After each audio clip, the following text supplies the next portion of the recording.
Hey friends, well, as you can see, I'm out here again enjoying what is starting out to be another beautiful morning here in New Mexico. Coffee's still a little hot. Life is good. Been watching a YouTube channel. The title of the channel is David Madison. All you got to do is just type in the name David Madison and you'll come across his channel. I was recently introduced to David Madison through Derek on Myth Vision podcast, because David Madison had written a book entitled 10 Things Christians Wish Jesus Had Not Taught. I didn't watch the whole podcast with Derek. I just decided to go to his YouTube channel and take in the cliff notes, just 4, 5, 6 minute videos on some of the things that Christians wished Jesus had not taught. And it got me to thinking, as a Jehovah's Witness, what's the one thing we wished as ex-members now that Jesus had not taught?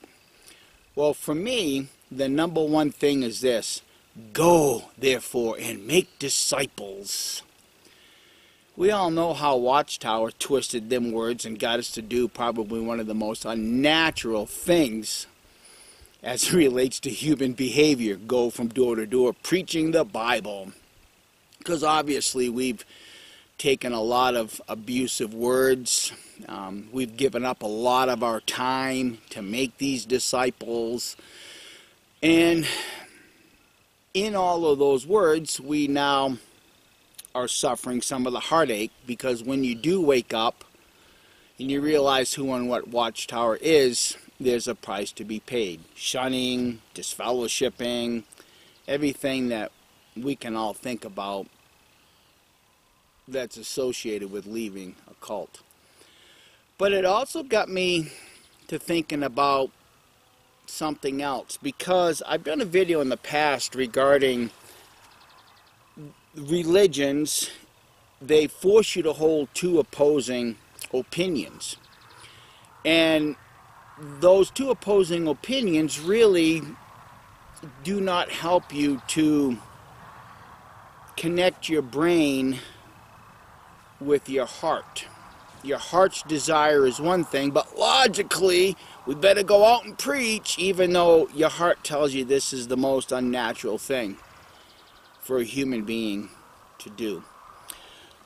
But to emphasize that point a little further, I'm going to read to you one of the most famous scriptures, the Gospel of John.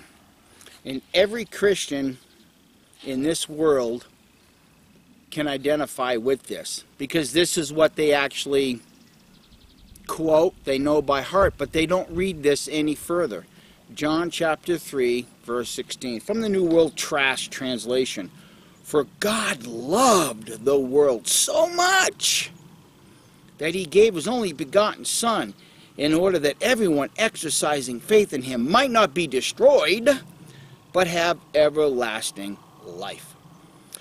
For God loved the world so much.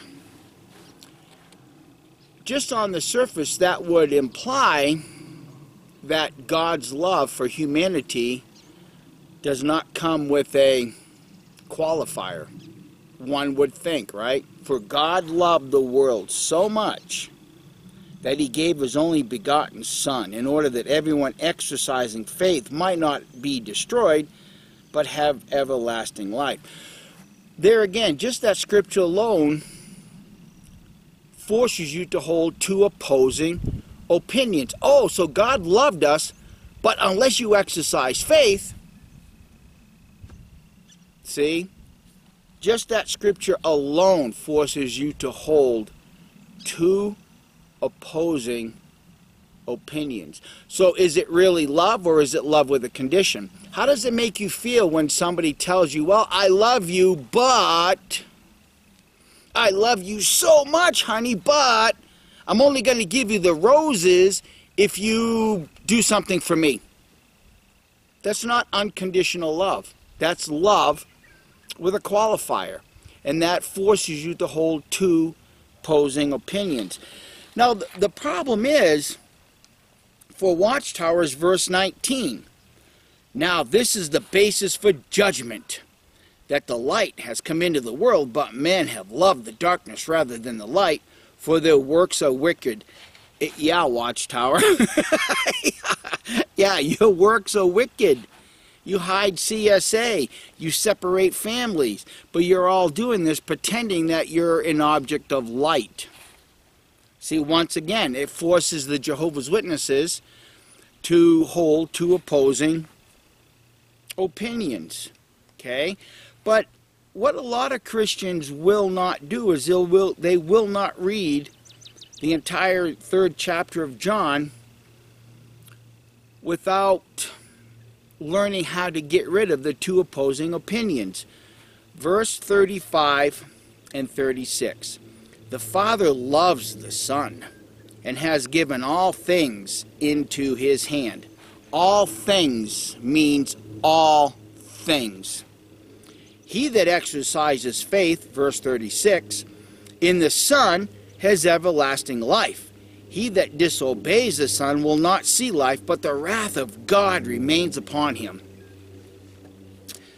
Verse 16, for God loved the world so much that he gave his only begotten Son.